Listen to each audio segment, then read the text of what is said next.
శ్రీవారి సాలకట్ల బ్రహ్మోత్సవాల ఏర్పాట్లను టీటీడీఈఓ శ్యామలరావు, అదనపు ఈవో వెంకయ్య చౌదరి, ఎస్పీ హర్షవర్ధన్ రాజు, సిఎస్ఓ మురళీకృష్ణ పరిశీలించారు. అనంతరం సమావేశం నిర్వహించారు. సెప్టెంబర్ 24 నుంచి అక్టోబర్ 2వ తేదీ వరకు శ్రీవారి సాలకట్ల బ్రహ్మోత్సవాలు వైభవంగా నిర్వహించనున్నామని తెలిపారు. 24వ తేదీ ధ్వజారోహణం నిర్వహిస్తామని, సీఎం చంద్రబాబు స్వామివారికి పట్టు వస్త్రాలు సమర్పిస్తారని పేర్కొన్నారు. శ్రీవారి దర్శనానికి వాహన సేవకొచ్చే భక్తులకు ఎలాంటి ఇబ్బందులు లేకుండా చర్య తీసుకుంటున్నామని టీటీడీఈఓ శ్యామలరావు వెల్లడించారు.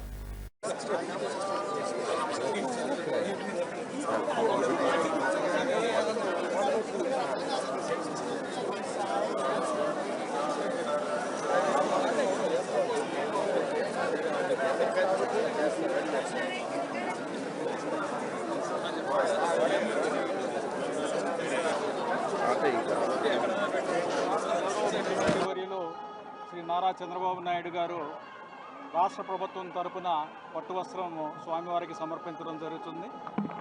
ఈరోజు ఈ ఏర్పాట్లన్నీ చూడటానికి అడిషనల్ ఈవో గారు, ఎస్పీ గారు, సిఎండ్ఎస్ఓ గారు అందరం కూడా అధికారులతో ఇవన్నీ కూడా చూడటం జరిగింది.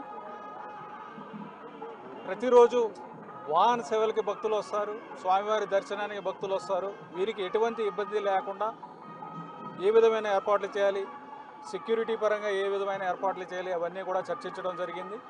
క్షేత్రస్థాయిలో కూడా అవన్నీ కూడా చూసి ఏ గేటు నుంచి లోపలికి పంపించాలి, ఏ గేటు నుంచి బయటకు పంపించాలి ఇవన్నీ కూడా చాలా డీటెయిల్డ్గా ప్లాన్ కూడా చేయడం జరిగింది. పోయిన సంవత్సరం మీద చూస్తే కొన్ని టాయిలెట్స్ అవసరం ఉండడం అనేది గమనించాము. అందుకని అడిషనల్గా కొన్ని టాయిలెట్స్ కూడా పెట్టాల్సి వచ్చింది. భక్తులు ఎక్కువ మంది వస్తారు కాబట్టి అదనంగా శానిటేషన్ సిబ్బంది కూడా ఇవ్వడం జరుగుతుంది. అలాగే అన్నప్రసాదాలకు సంబంధించి కూడా గ్యాలరీల్లో కూర్చున్న ప్రతి భక్తుడు కూడా అన్నప్రసాదాలు అందేలాగా ఒక మెనూ తయారు చేసుకుని వాళ్ళందరికీ కూడా ఇవ్వడం జరుగుతుంది.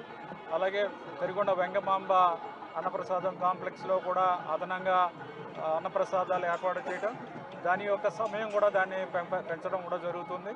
అలాగే భక్తులు ఎక్కువగా కింద నుంచి గరుడ సేవ రోజు వస్తారు కాబట్టి పోయిన సంవత్సరం 3 లక్షల పైన ఎక్కువ మంది పైనే ఉన్నారు గరుడ సేవ వీక్షించడానికి వచ్చిన వారందరికీ కూడా కింద నుంచి పైకి రావడానికి ఆర్టీసీ బస్సులతో మాట్లాడి, ఆర్టీసీ వారితో మాట్లాడి అదనంగా బస్సులు ఏర్పాటు చేయడం, అదనంగా ట్రిప్స్ ఏర్పాటు చేయడం అవన్నీ కూడా చేస్తున్నాము.